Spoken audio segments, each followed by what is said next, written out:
អង្គុយចុះ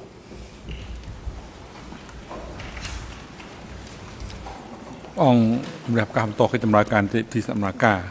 ហើយអង្គជំរះក៏សូមជម្រាបផងដែរថាកិច្ចសម្ភាសដែលធ្វើឡើងដោយក្រុមនិស្សិតឆ្នាំទី4ដែលបានជួយកិច្ចការរបស់អ្នកជំនាញក្នុងការធ្វើសម្ភាសបុគ្គលមួយចំនួនពាក់ព័ន្ធជាមួយនឹងអាពាហ៍ពិពាហ៍នៅក្នុងសម័យកម្ពុជាជាបតៃនោះគឺលោកស្រីមានប៉ុន្តែលោកស្រីមិនបានយកមកទីនេះទេហើយគាត់សន្យាថាស្អែកព្រលឹមឡើងគាត់នឹងយកមកផ្ដល់ឲ្យជូនអង្គជំរះដើម្បីអង្គជំរះគឺការពិនិត្យចែកជូនដល់ភាគីពាក់ព័ន្ធបន្ទាប់ពីនេះផ្ដល់ដោយការជូនទៅថាមេធាវីការពីក្តីលោកខៀវសំផនដើម្បីបន្តការតាំងសម្រិទ្ធដេញដោលចំពោះអ្នកជំនាញ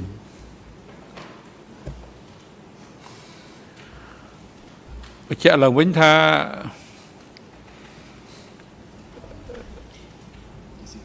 កំណត់ហេតុជាកិច្ចសម្ភាសដែលធ្វើឡើងដោយក្រមនិស្សិតដែលសហប្រញ្ញាអន្តរជាតិបានស្នើសុំឲ្យអ្នកជំនាញផ្ដល់នោះគឺថាគាត់បានជម្រាបមិញថាគាត់មានប៉ុន្តែឥឡូវហ្នឹងអត់មាននៅទីនេះទេបើគាត់មានប៉ុន្តែឯកសារនោះគឺគាត់បានគូសវាសសិក្សានៅលើនោះវាមិនអំណោយផលដល់ការពិនិត្យរបស់ភាគីពាក់ព័ន្ធទេប៉ុន្តែគាត់មានឯកសារដើមឯកសារស្អាតនោះគឺនៅកន្លែងដែលគាត់ស្នាក់នៅហើយគាត់សន្យាថាស្អែកព្រលឹមឡើងគាត់នឹងនាំយកឯកសារនោះមកផ្ដល់ជូនដល់មន្ត្រីច្បាប់នៃអង្គជំរះសាលាដំបងដើម្បីពិនិត្យចែកជូនដល់ភាគីពាក់ព័ន្ធមានបញ្ហាទៀតទេមិញឲ្យគាត់ផ្ដល់មិញផ្ដល់ពេលឥឡូវប៉ុន្តែឥឡូវវាគាត់មិនអាចផ្ដល់បានទេដោយសារឯកសារហ្នឹងវាមិនស្អាតទេដោយសារគាត់គូសវាពីលើប៉ុន្តែគាត់មានឯកសារដែលល្អហ្នឹងនៅកន្លែងដែលគាត់ស្នាក់នៅ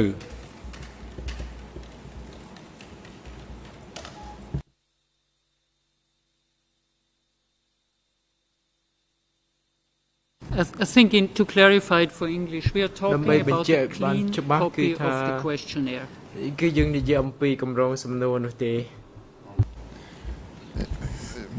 Pour être encore plus clair, parce que dans la version française, on parle des questionnaires pluriels. En fait, ce que j'ai cru comprendre, et peut-être que l'expert pourra me contredire si c'est faux, ce qu'elle est prête à amener, c'est le formulaire de questionnaire et non pas l'ensemble des réponses.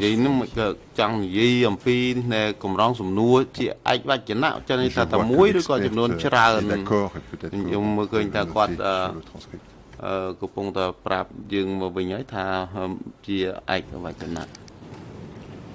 Je reprends, Madame Levine, la suite de mon interrogatoire. Vous avez donc expliqué, si je recomprends les chiffres, parce qu'il y a eu quelques petites difficultés en français, qu'il y avait bien 90 entretiens que vous avez menés personnellement et 102 qui ont été le fruit des entretiens avec les étudiants qui ont travaillé avec vous, ce qui compose les 192 entretiens de votre étude. Est-ce que nous sommes bien clairs sur les chiffres?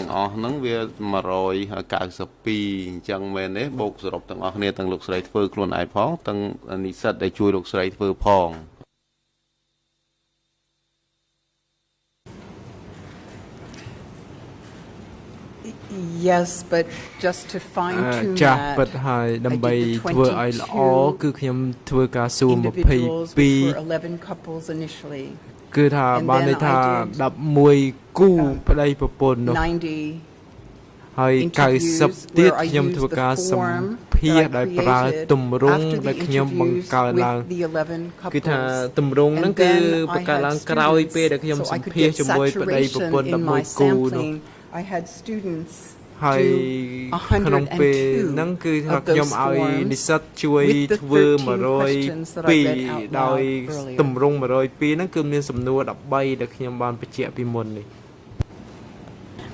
Alors, je suis très mauvaise en calcul mental, mais quand même, si vous avez mené 90 ans, est-ce que, alors on va peut-être faire ça comme ça, dans les 90 entretiens que vous dites avoir menés personnellement, est-ce que vous comptez les 22 initiaux, ou est-ce que les 90 entretiens correspondent au deuxième échantillonnage? Je suis désolée.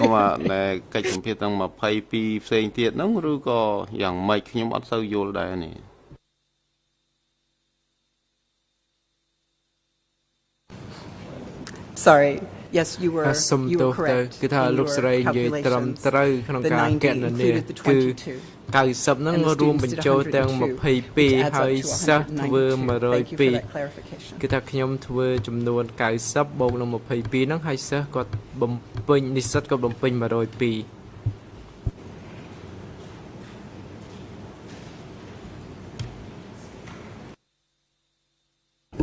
Ok, là,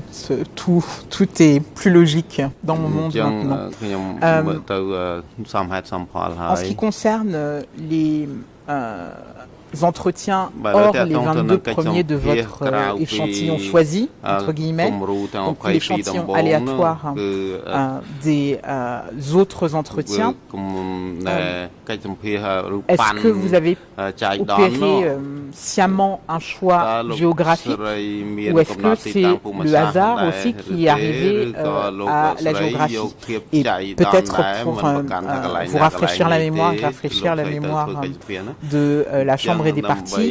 je fais notamment référence à une carte et avec le détail des régions, enfin des localités sur lesquelles vous avez travaillé. Donc c'est le document E3/1794 et c'est la page 8 en chiffres romains, à savoir le RN en anglais 004824330. Donc page 8 en chiffres romains au tout début de la thèse. Et voilà les localités et le nombre de personnes que vous avez interrogées par localité. Je vais essayer d'aller doucement. 5 personnes à Phnom Penh, 3 personnes à Siem Reap, 53 personnes à Kandal, 21 à Preveng, 8 à Svay Rieng, 7 à Kampong Cham, 1 à Kokong, 28 à Takeo, 18 à Battambang, 8 à Pursat, 7 à Kampot, 18 à Kampong Speu, 6 à Kampong Tom, 4 à Kampong Chnang, 1 dans le Ratanakiri, 2 à Privihir, 1 à Odarminche et 1 à Malay Mountain. Voilà ce que vous avez identifié comme localité et le nombre de personnes interrogées correspondant à ces différentes localités. Donc ma question, je la répète, est-ce qu'il y a eu un choix spécifique au niveau de la géographie ou est-ce que ça s'est fait au hasard? អំពីទីតាំងនេះទេដែរឬទេឬក៏លោកស្រីធ្វើនឹងដោយចៃដន្យទេដោយព្រាវទេមិនកំណត់ទីតាំងណាច្បាស់លាស់ទេ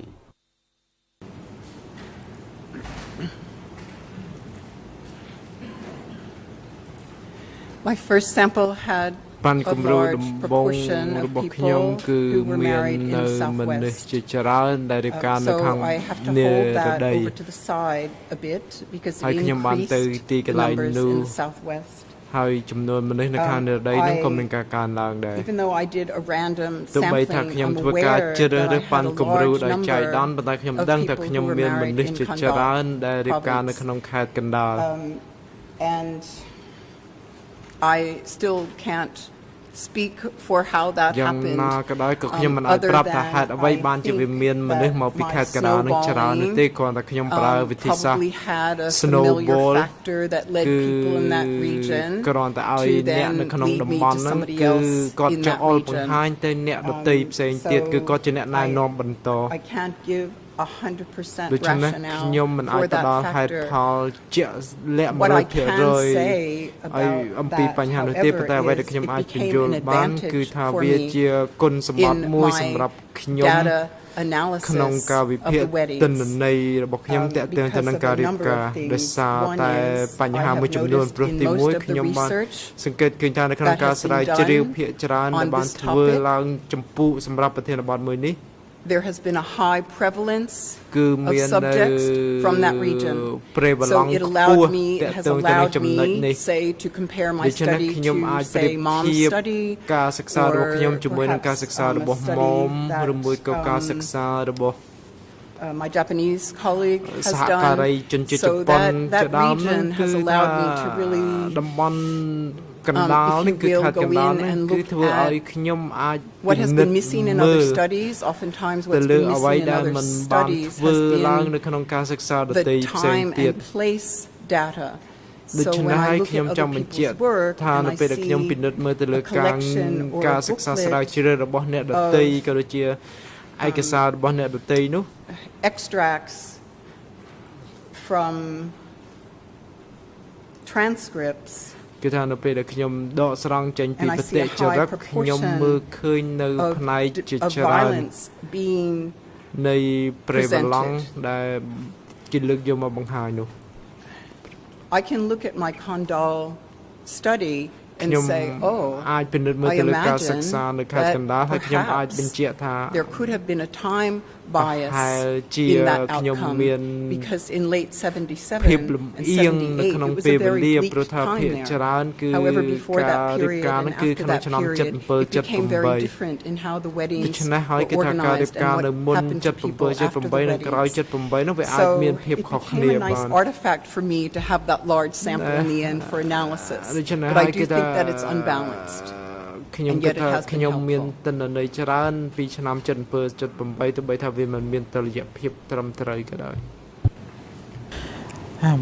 Ça passe tellement vite, je vais essayer d'avancer et éventuellement revenir si j'ai le temps après. Nous avons parlé tout à l'heure de la notion de mariage arrangé dans la tradition. Vous avez évoqué le fait que c'était avant tout une histoire de famille et vous avez tenu à mettre famille au pluriel en disant que ça pouvait être plus large, que c'était aussi une affaire de communauté. Vous évoquez également dans votre thèse l'importance, lorsqu'il s'agit de parler de mariage traditionnel et de mariage au Cambodge en général, de faire attention à ne pas être pas avoir une vision eurocentrée. D'ailleurs, vous utilisez plutôt l'expression Euro-American pour reprendre votre terme, et notamment la question de l'amour comme un préalable au mariage. Nous avons eu une discussion encore une fois un peu similaire avec l'experte Nakagawa qui a expliqué que la notion du sentiment amoureux, ça pouvait être un plus après le mariage, mais que sur les considérations pour l'arrangement d'un mariage dans le cadre traditionnel, c'était pas forcément un point central. Donc ma question, est-ce que vous pouvez un petit peu préciser et expliquer à la Chambre quelle est la différence de conception en tant qu'anthropologue que vous faites sur la notion d'amour et sa place dans le cadre d'un mariage arrangé en tant que préalable. សារៈសំខាន់នៃមនោសញ្ចេតនាឬក៏សេចក្តីស្នេហានេះហើយនឹងការផ្សំផ្គុំនៅក្នុងការរៀបការតាមប្រពៃណីហ្នឹងវាខុសគ្នាយ៉ាងម៉េចដែរ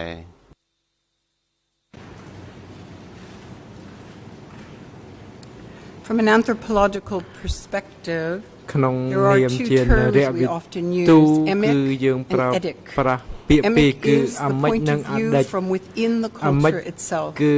ទស្សនៈ Etic ចេញ is ពី the ផ្នែក point វ of ប្ប view ធម៌ of looking បាន at a ថាវា culture as យើង an មើលទៅ outsider. លើវប្បធម៌ហ្នឹងក្នុង គឺយើងមើលពីចម្ងាយ to ទៅ keep លើវប្ប getting ធម៌ closer នោះ and closer ប៉ុន្តែនៅពេលដែលយើង to ខិតកាន់តែ recording ជិត the emic ទៅដល់ការ views of my respondents. ប៉ុន្តែខ្ញុំប្រើប្រាស់ So វិធី that សាស្ត្រ meant អា that មិច I had ទៅលើ to ការ take សិ my ក្សាស្រាវ views ជ្រាវរបស់ of ខ្ញុំ love នៅពេលដែលខ្ញុំគិតអំ and ពី other សេចក្តី notions ស្រឡាញ់ of what ឬ it ក៏ is that creates a ពី partnership and move កា those a រ bit to ជ្រើ the សរើស side ដៃ while I គូ listened to how my គឺថាខ្ញុំ respondents សម្រាប់ described អ្នក their bonds. I ផ្ think ដល់ the ចម្ word លើយ bond ហ្នឹង is គាត់រៀបរាប់អំ probably ពីចំណ a ង more ស្នេហារបស់ពួក culturally គាត់ responsive term វាគឺជា than the ពាក្ word យ love. មួ What យ bonds ដែ people? What រ bonded បង្ហាញអំពី people សេចក្តី during ស្រឡាញ់ this ដូច្នេះគឺ period? បានន័យថាតើអ្វីដែលជាចំណង Love ស្នេ was ហារ rarely វាង It's an artifact if it happened at all for the couples that I interviewed, and again I interviewed people I started with, couples who are still together, and in those 13 questions, one of the questions is what kept you together. I have rank ordered what has kept people together in my data analysis, but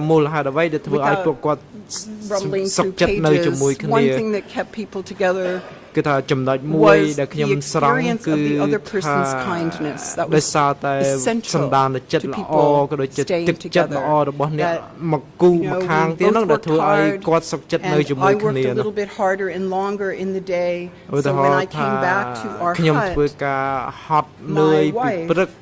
counted out more grains of rice for me because I worked harder.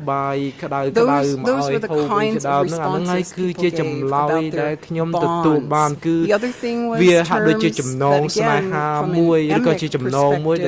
perspective, the Buddha arranged our marriage before we were born. It's a very interesting concept to get one's head around, especially around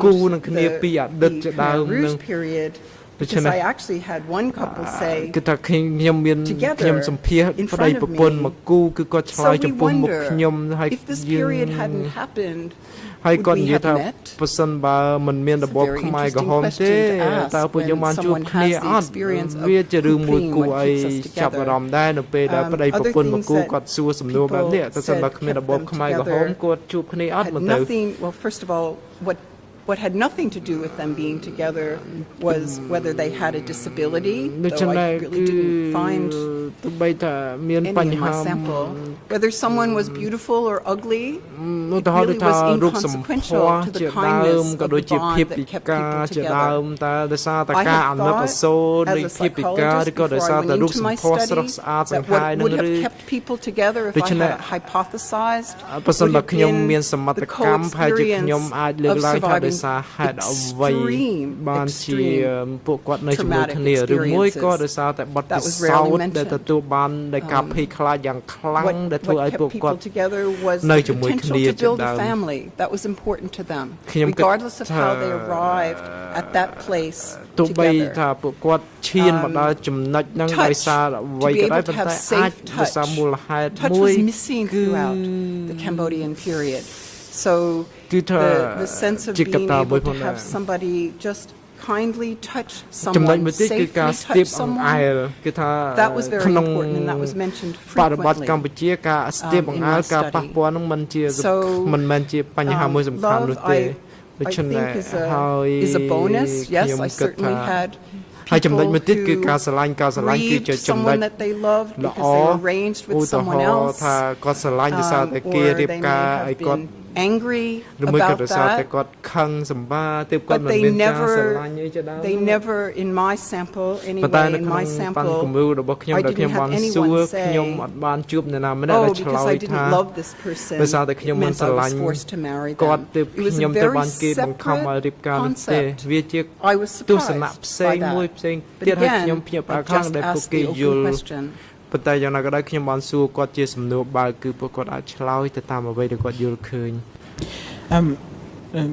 Justement sur cette question d'amour et éventuellement de choix par les familles qui peut peut-être expliquer cette prévalence du lien par rapport à l'amour. Toujours, je renvoie de temps en temps à ce que nous avons déjà entendu devant cette chambre, donc toujours devant cette chambre, l'expert Nakagawa a expliqué un phénomène qu'on a aussi entendu devant cette chambre par des témoins, à savoir que parfois, et là elle parlait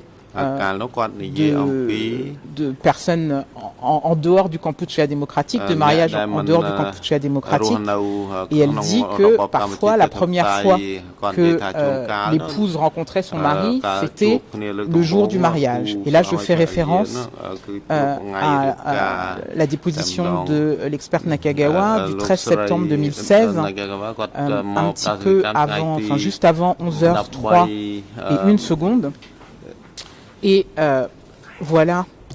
ce qu'elle dit répondant à une question, et je vais la citer en anglais. Donc la question qui lui est posée est quelle était la participation des femmes à la décision de se marier, d'épouser son époux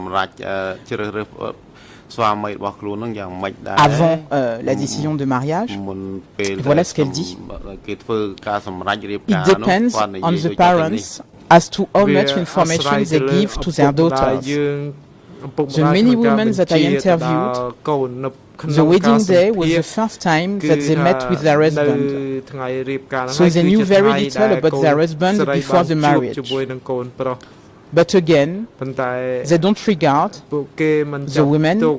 they don't regard as unfortunate marriage because they were happy to accept and follow the decision by their parents. End of quote. Donc ma question va être double. Dans les entretiens que vous avez eus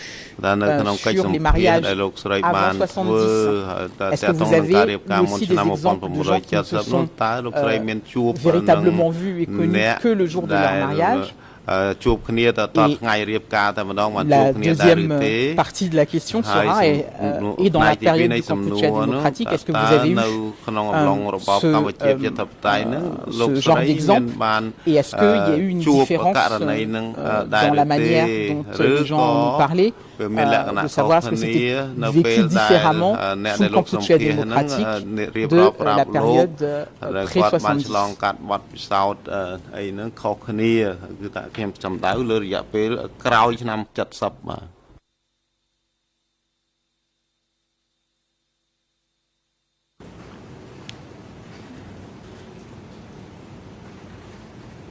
Usually,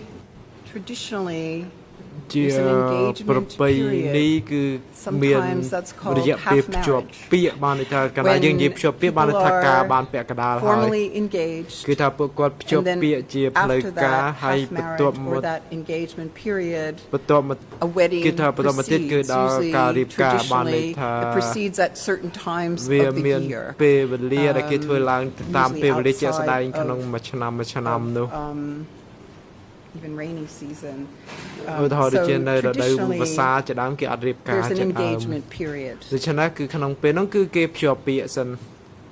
The length of that engagement period varied in terms of the data that I have, varied dramatically. Engagement period might just be 1 week. ឧទាហរណ៍ថាគេភ្ជាប់ពាក្យតាមសប្តាហ៍គេការតែម្ដងឧទាហរណ៍នៅកន្លែងចំការជាដើមគេភ្ជាប់ពាក្យធ្វើតែមួយអាទិត្យទេប៉ុន្តែនៅកន្លែងខ្លះទៀតអាចថាភ្ជាប់ពាក្យ3 ខែ 6 ខែ I spent my morning ដូចជាម្សិលមិញខ្ញុំបានថតនៅការចូល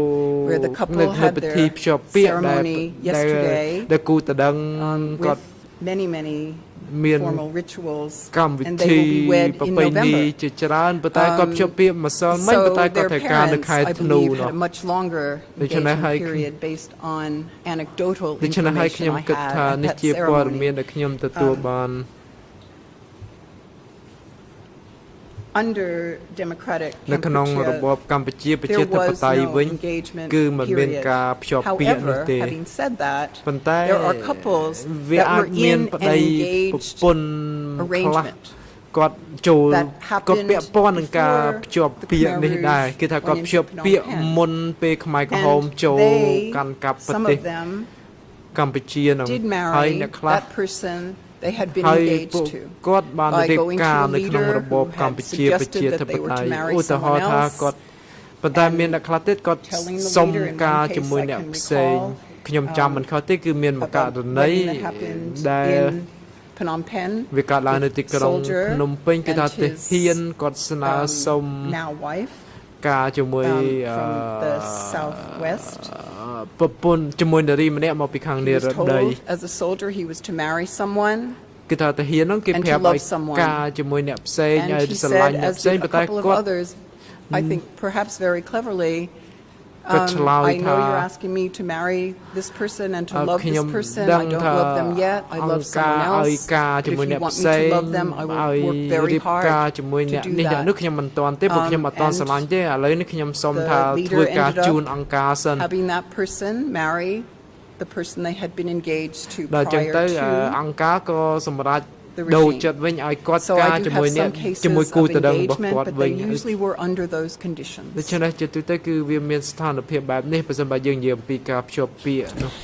Et donc, juste pour terminer sur ma question précédente, l'expérience que l'expert Nakagawa a eue dans certains récits de mariage en dehors du Kampuchea démocratique, où les femmes voyaient leur mari pour la première fois le jour de leur mariage. Vous-même, dans le cadre de vos entretiens sur les mariages pré-70, vous n'avez pas eu ce genre de récit. Est-ce que c'est ce que je dois comprendre de votre réponse?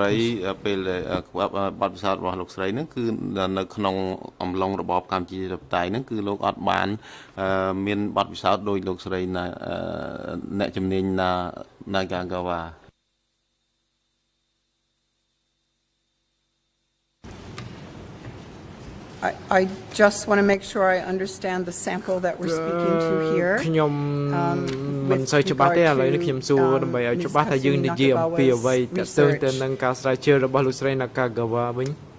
that which you're asking me to respond to is about her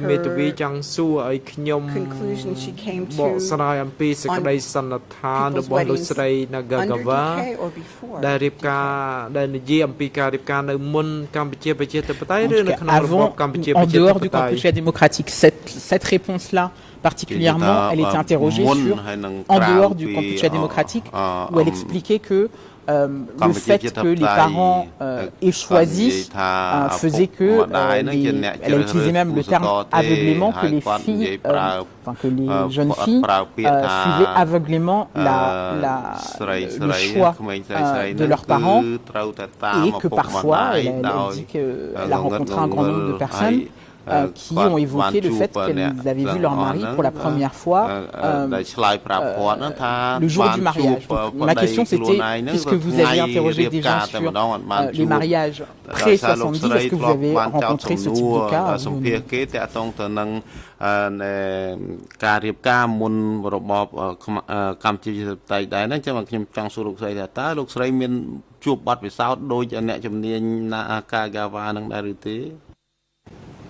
Not at that level of conclusion, no, but also, again, with regard to sampling, I would need to know what study she was referring to, because I have examined her sampling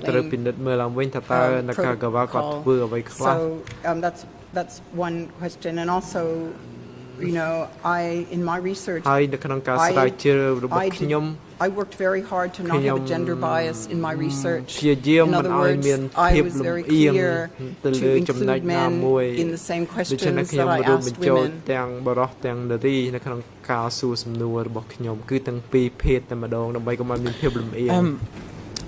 Précisément sur les récits que vous avez eus pour la période du Kampuchea démocratique, vous avez développé ce que vous appelez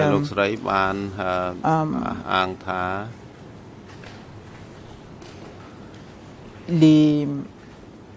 récits typiques. Pour reprendre votre terme, alors c'est à la page 49 de votre thèse, document E3 /1794, ERN en anglais,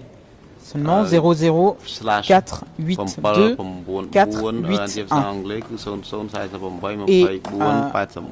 voilà ce que vous dites. I kept, désolé pour les interprètes, je vais le citer en anglais. I kept comparing themes between pre-70 wedding traditions and those implemented by the Khmer rouge. Typical wedding descriptions from my research are given below and illustrate the layers of cultural breakdown of tradition in the decay period. Fin de citation. Et là, vous donnez 3 exemples particuliers. Donc je conclus que c'est ce que vous appelez les mariages typiques de cette période. Vous prenez un exemple d'un mariage à Kampong Chang en 77 où l'époux est passé par sa mère qui est ensuite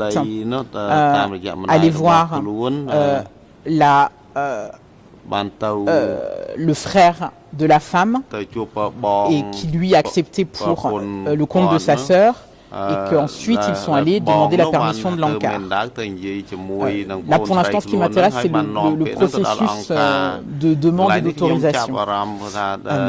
Ensuite vous prenez un deuxième cas d'une femme à Takeo qui dit que là son couple était basé de 2 personnes du peuple de base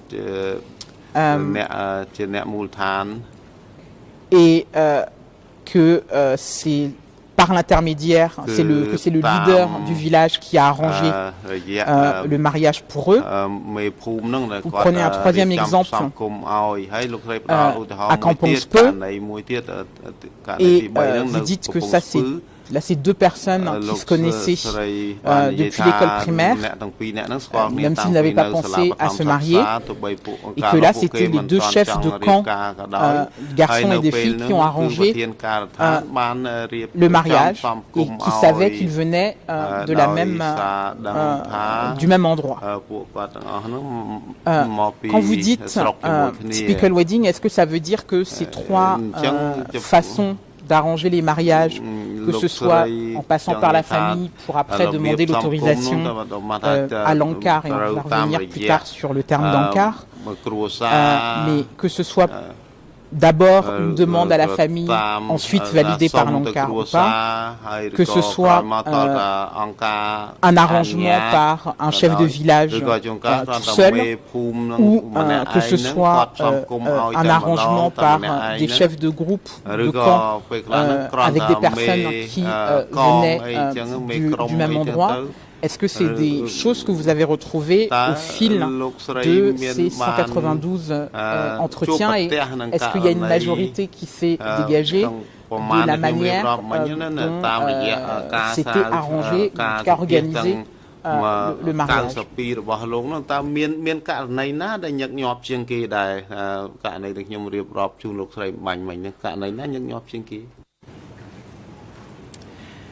I think I used those examples as an illustration of the complexity, that things didn't happen just one way. I think that's what I was trying to illustrate. In fact, I could have given many other examples that maybe, if I were to really stretch it, because I've been really going through preparing here, I've discovered new things by going through my data again. But I imagine if I were to think of how many typical ways there were under DK in which weddings happened, I probably, this is what I'm trying to do now with my data again, I'm going back into it, I probably could think of 7 scenarios that happened most often, but they were very different. And they did depend on time and place. So if I could give one other example, say from Kandal, for example, for another complexity, there was a man who was in Kandal and the district head had chosen a partner for him. And he said that he disagreed with that choice. And that was in late 78. It's really important that I reference that date in Kandal because of things that happened in 78. So, wait, sorry, I want to step back a minute. That was in early 78, because 78 was a very different time. Late 77 and early 78 was a very harsh time in Kandal. So, to clarify, in early 78, he was advised by the district head to marry someone. He refused, and he was sent to a labor camp. When he finished his time in the labor camp, he returned back to that same area. But that former district chief was no longer there. He had heard that he had been killed. a new district chief was there. And he got to choose his partner under the new district chief that was presiding. And the person that he chose, the families knew each other. So the reason I give you that example is because it's so difficult to say what was typical during this period. And what I attempted to do was find that typical narrative. But again, I kept finding again and again and again that when I accounted for time and place and who chose the wedding and who presided at the wedding, not always the same people, and who attended after the wedding and maybe even gave a prescription for sex, even that was a different person. I tried to just, on the form that you'll receive tomorrow, I tried to get as much documentation as I could, again on the structure and the function of the weddings.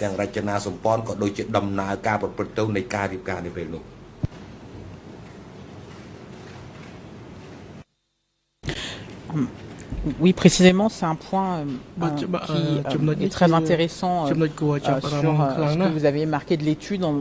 disant qu'il peut y avoir des variations en fonction de l'espace, du lieu, de la période et de la personne en charge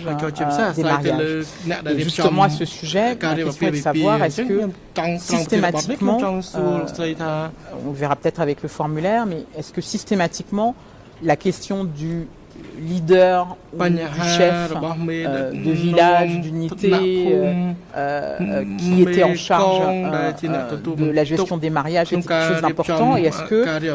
c'est quelque chose que vous avez pu intégrer dans l'évolution que ce soit au niveau du rituel ou que ce soit au niveau de la manière dont le mariage était organisé, en tout cas sur les personnes impliquées dans l'organisation du mariage. Là, vous avez évoqué la possibilité de participation des familles, si les futurs époux se connaissaient. Il y avait la possibilité d'intervention auprès de tel ou tel chef de village. Est-ce que vous avez pu avoir une étude poussée sur des noms de responsables locaux ou des variations en fonction de qui, est-ce que c'était au niveau du village, est-ce que c'était au niveau de la commune, est-ce que c'était au niveau du district que les décisions au niveau des mariages se passaient. Je sais que ma question est longue, mais sur les variations en termes de géographie et d'identité des personnes qui organisaient les mariages, est-ce que vous avez pu avoir des éléments particuliers?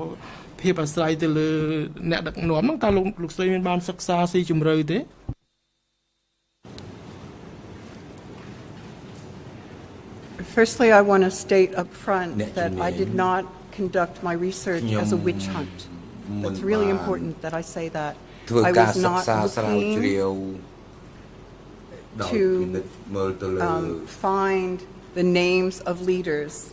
At times, the leader's name was given to me. And on one occasion, actually, because I was confused about a name that came up a couple of times. In 2004, I went to the documentation center and brought information there to the director,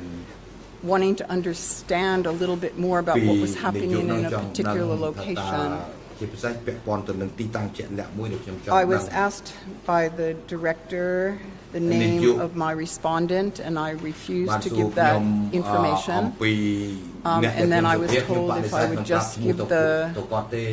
place and the date of the wedding, that perhaps the person could be identified, which I refused to give.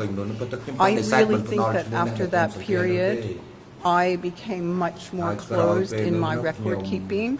And realized that I did not want to participate in naming perpetration in my research. I wanted to stay very clearly within the boundaries of trying to understand the phenomenon of weddings, the phenomenon of birth, how it happened, where it happened. In my research, I use the word, I'm using it more in writing that I'm about to publish, I use the word reconstitution of weddings rather than regulation of wedding. And I use that because, again, the time, place data I had was so distinct. For example, in Kandal, if I can stay with that, given that it was my largest area of population, in 1979, there was a leader in a location who allowed traditional music to be played at the end of the wedding. And people could have a secret ceremony. They were given their own cottage after the wedding. So there was such a profound level of reconstitution of the weddings that were following a lot of the movements, including even the purges during the Khmer Rouge period. And I didn't want to focus on, again, looking for perpetration or naming force, because I was fascinated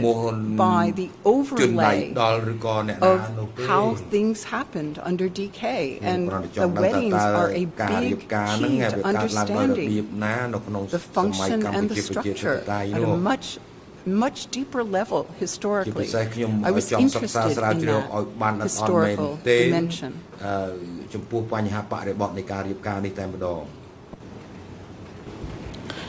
Je rebondis sur un point que vous avez abordé un petit peu plus tôt, à savoir les consignes d'avoir des relations sexuelles dans le cadre des récits que vous avez eus.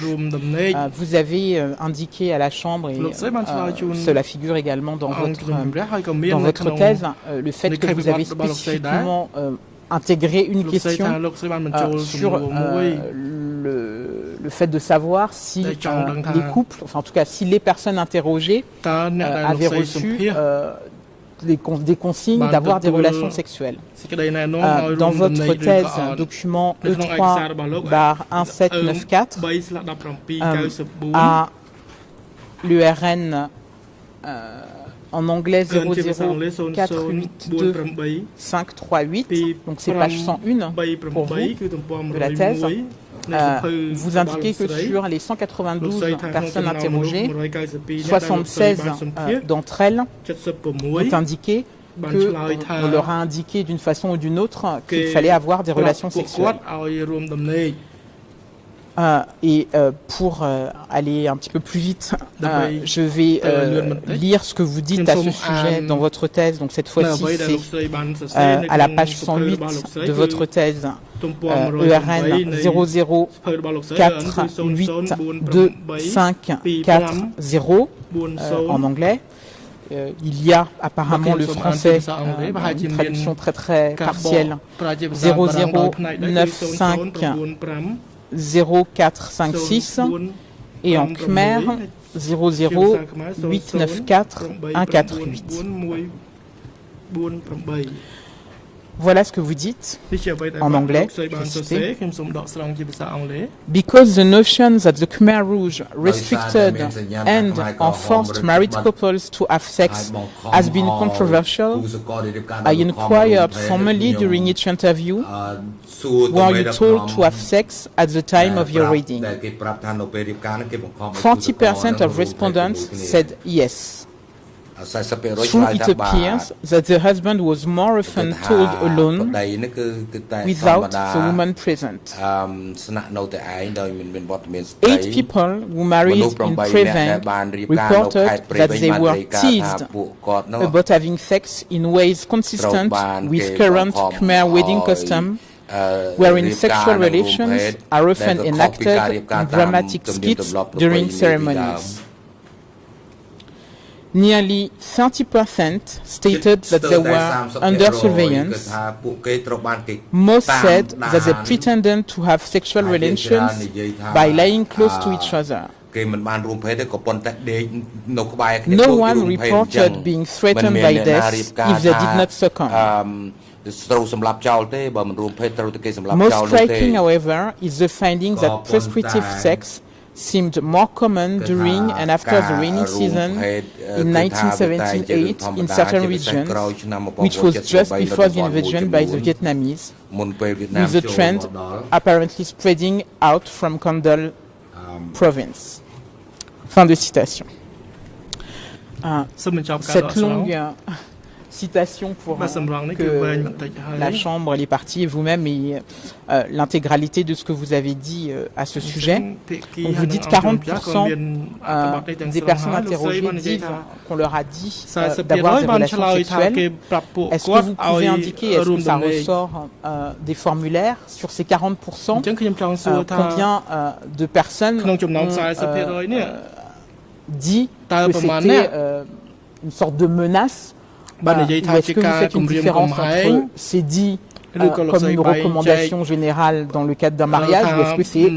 quelque chose d'obligatoire? Est-ce que dans ces 40%, vous avez pu faire un pourcentage de ce que ça veut dire recevoir des consignes?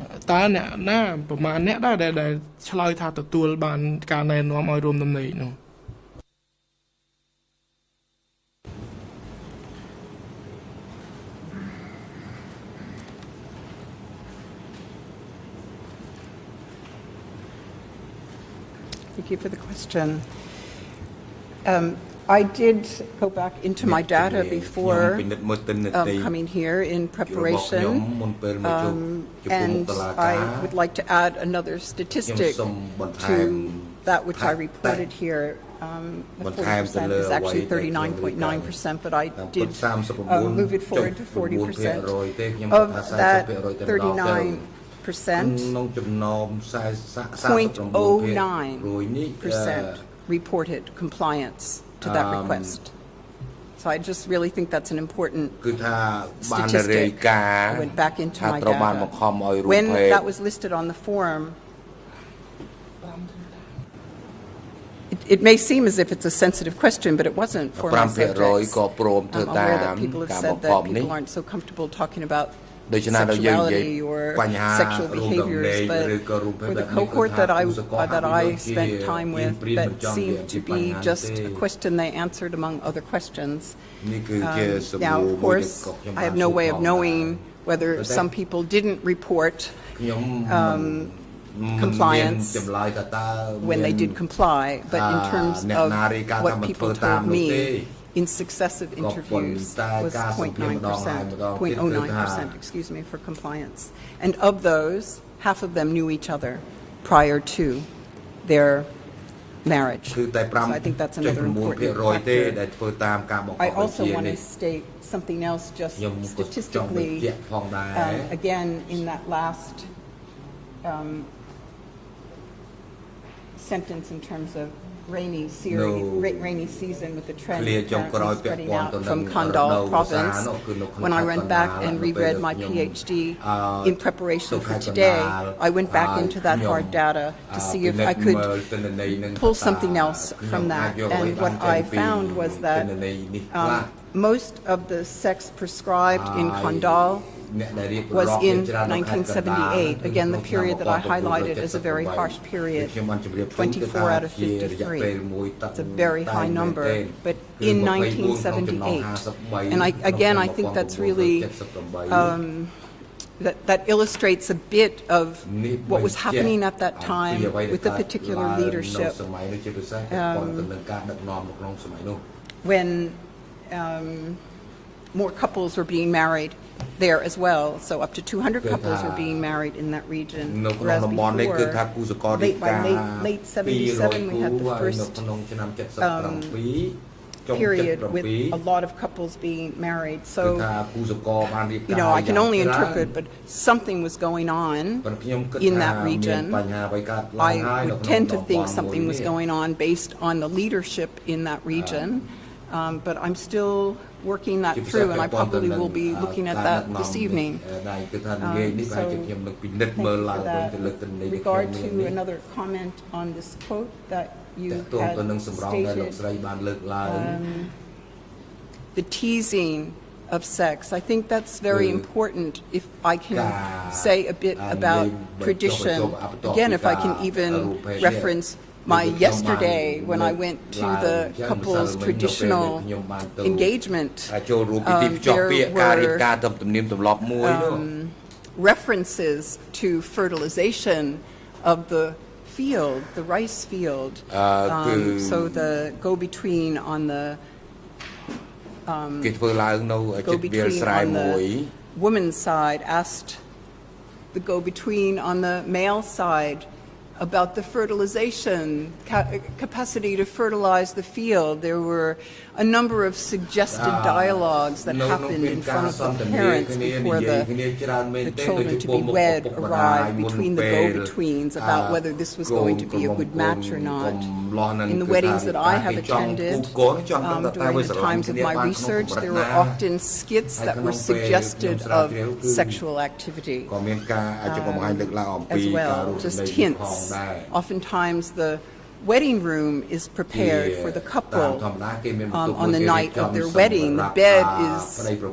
sometimes laid out with silk, and flowers are put in the room, in the bed with the expectation, I think we can say across the world, one expectation of a marriage is consummation of a marriage. Of course, I'm not wanting to make an implication that the way in which this happened under DK was tasteful, but consummation of marriage typically in the Western world, when we talk about the honeymoon period, is expected. So I wanted to reference that in terms of the expectation of consummation of marriage in weddings internationally. I have to say that the style, again, at times wasn't crass, because it was. But I did want to make that, again, from this etic perspective, since we're talking about sexuality and prescription. I use the word prescription for sex. People were given a prescription for sex. Yes, some people reported that there were people listening to them during that time in the night, but nobody in my sample said that the next day someone asked them, did they have sex or not. No one in my sample were threatened with death if they did not comply with the request. So I can only speak for my sample.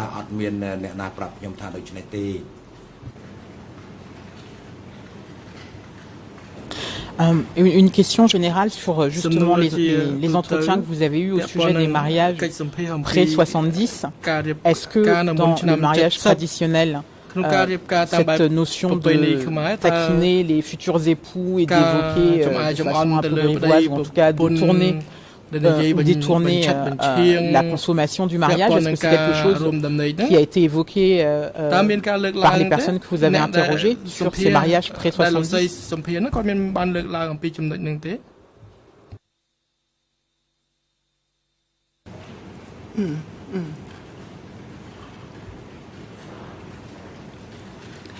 Yes, that did come up because I was interested in. I was interested in again, the sequence was important, and so the sequence with the marriage oftentimes leads to the discussion of sexuality. And I have to say, I did not keep the hard statistics on the post-wedding dialogues. However, most people said that it was just expected. I married this person, and it was expected that we would have children for our family. And oftentimes there was an unexpected, or sort of an expected, unexpressed assumption that woman would be pregnant within the first year after marriage.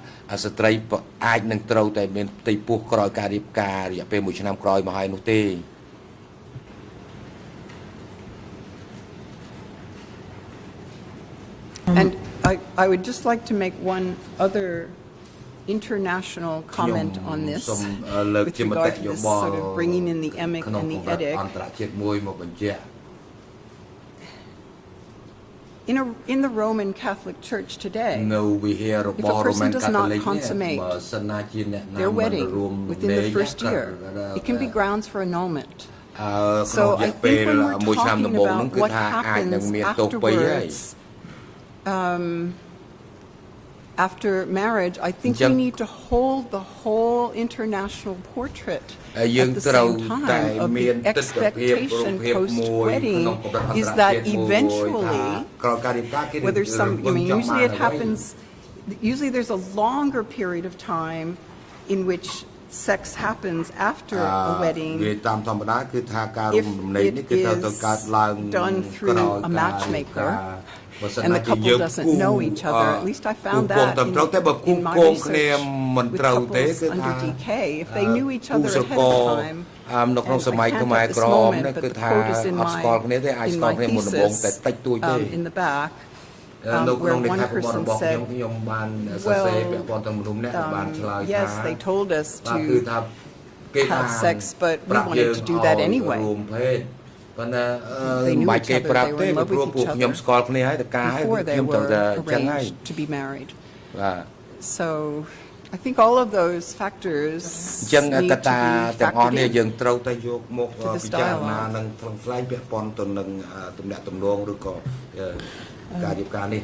Un point que vous avez abordé tout à l'heure, vous avez parlé de la préparation, la hutte de lune de miel ou la hutte de la mariée, je ne sais plus quel est le terme que vous avez utilisé. Est-ce que c'est quelque chose qui ressort des mariages également près 70, le fait qu'il y ait un endroit spécifique qui soit consacré aux mariés après leur mariage pendant une période de temps, et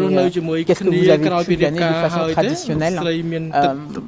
et après j'en viendrai à ce que vous avez appelé les honeymoon huts dans votre thèse. Mais là je m'interroge à la période pré-70, qu'est-ce que vous avez eu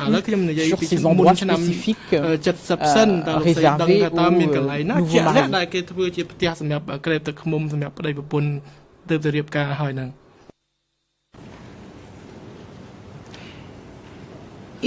In traditional weddings, it's often the case that the couple returns to the mother's home after the wedding, or they're together for 3 days, usually in the mother's home after the wedding. Now, one can only assume that those 3 days most likely would mean that that's the time they consummate their wedding. Maybe it just means that they get to know each other and they continue on in their engagement period. But those 3 days are typical of what happens in a traditional wedding, based on my interviews and based on my reading of many ethnographic studies. Again, in my sample, the reason I will keep going back to Kandal is that that is the area that had most of those, what I call honeymoon huts or wedding huts. That was the area that had the most being built, again, during that very harsh time. So 0.08% of those weddings that happened in Kandal had people go to huts. 35% of people returned to their parents' homes. If people, now, again, in going back into my interviews, it seems as if there was a trend. If people were able to go to a parent's home after the wedding, if they were, because people did do that, not always, but if they had parents living nearby, then they would go to the home. In Kandal, people went to the mother's home in the regions where some of those huts were being built. The people that went into those huts were people that didn't have families that they could return to for those days after the wedding. That is a thread that I found in my research. So I can't conclude anything, but the question I've been asking myself is a rather kind of macabre question in a way. The question I've been asking myself is, were the Khmer Rouge recreating that 3-day period that people traditionally had with their families in these new communes that they were building? Because sometimes when people went into those huts for those 3 days, some people later on in late 78 and early 79, they were actually given huts that they stayed in and they stayed together in. It's a fascinating period that we really need more research on. I think I've only just into that database, but the question does beg to be asked again, since I'm looking at purpose. What was the purpose of that? Was it about a new reconstitution of how weddings were going to happen?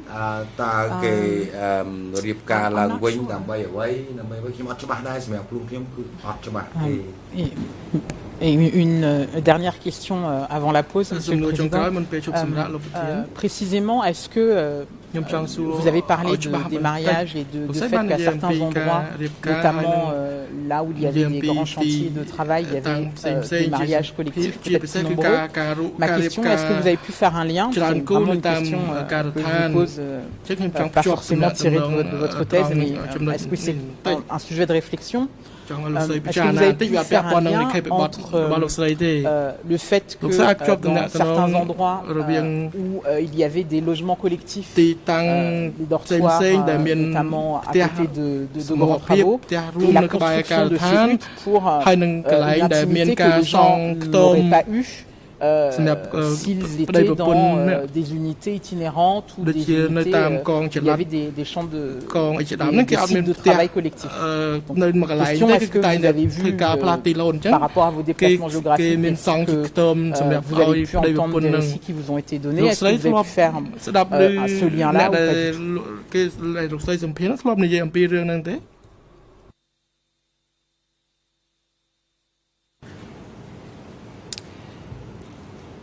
The only thread that I was able to follow was that the more communal systems of living were being built, it seems as if huts were being built around that area, and the huts, you know, again, the regime ended at a time when something very different was starting to happen. And it leaves the question open, were those huts strategically going to be part of a new communal system or not? Monsieur le Président, je pense que c'est l'heure d'arrêter. Je continuerai demain matin. ជប់សម្រាប់ហើ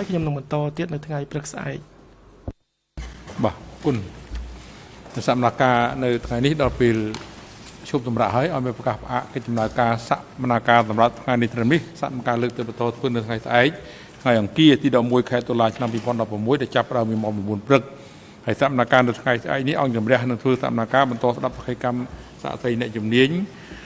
លោកស្រីភិកឡាវ៉ានបញ្ចប់សូមភាគីជ្រាបនឹងអញ្ជើញចូលរួមតាមពេលវេលាបានកំណត់នេះ